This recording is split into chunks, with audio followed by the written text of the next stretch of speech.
Welcome to Wednesday's reflection from the Campsie Clergy. Can you believe we're actually halfway through our 7th week of these reflections? So on behalf of the clergy, I simply want to thank you for all of the times you've engaged with us, maybe liking or sharing a post and giving us words of encouragement. It's kind of made it worthwhile. So thank you for all of that. We've been following the Bible reading plan that's laid out for the Bible 2020 project. And today's passage takes us again to the Old Testament and this time to the book of Daniel, to chapter 9. And we're going to read there from verses 17 to 19. Our God, hear my prayers. Pay attention to the appeals I make to you. Lord, have mercy on your temple that has been destroyed. Do it for your own honour. Our God, please listen to us. The city that belongs to you has been destroyed.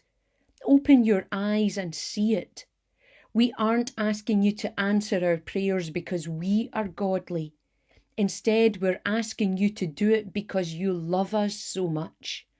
Lord, please listen. Lord, please forgive us. Lord, hear our prayers. Take action for your own honour. Our God, please don't wait. Your city and your people belong to you. Daniel has spent the verses up until this point doing a form of compare and contrast. Do you remember those kind of exercises set by your English teacher at school? Do you remember when children went to school? Well, Daniel's doing compare and contrast, and he kind of swivels his camera on two different subjects. The first looks at God. The second looks at humankind, and the contrast is quite marked. So first of all, what does Daniel recognise and see of the character of God? Here are some of the things. God is described as great and wonderful, faithful to his promises and loving. Daniel reminds us that God always does what is right. God is tender and forgiving. God is powerful and mighty. He has authority. Daniel describes how God has saved his people in the past, and he has always provided for them. Oh, to belong to such a God. Life must have been bliss. There shouldn't have been any trouble. Surely you simply trusted in this incredible God. But then Daniel swivels his camera to look at his contemporaries, and what he sees is nothing different from what has been seen since the beginning of time, right up until the 6th of May, 2020. What humankind is like. We do what is wrong. We refuse to obey God. We turn away from God's commands and laws. We are unfaithful to our calling. We turn against God's ways. We refuse to cry out to God for help. We are unrepentant. We're full of shame. We don't pay attention to God. We've allowed evil to prosper. We have sinned.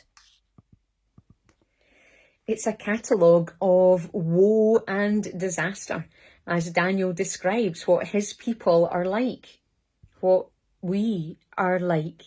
And yet Daniel doesn't stop in that wallowing in despair and in the depths of misery, but instead he petitions God, he cries out to God to hear, to listen, to answer and to act. Not because of who Daniel was or what the people were like, but because of who God is and what he is like. Daniel writes these incredible words. We aren't asking you to answer our prayers because we are godly. Instead, we're asking you to do it because you are loving. Please listen, God. Please answer. Please do something, not because of who we are, but because of who you are. You are the God who loves.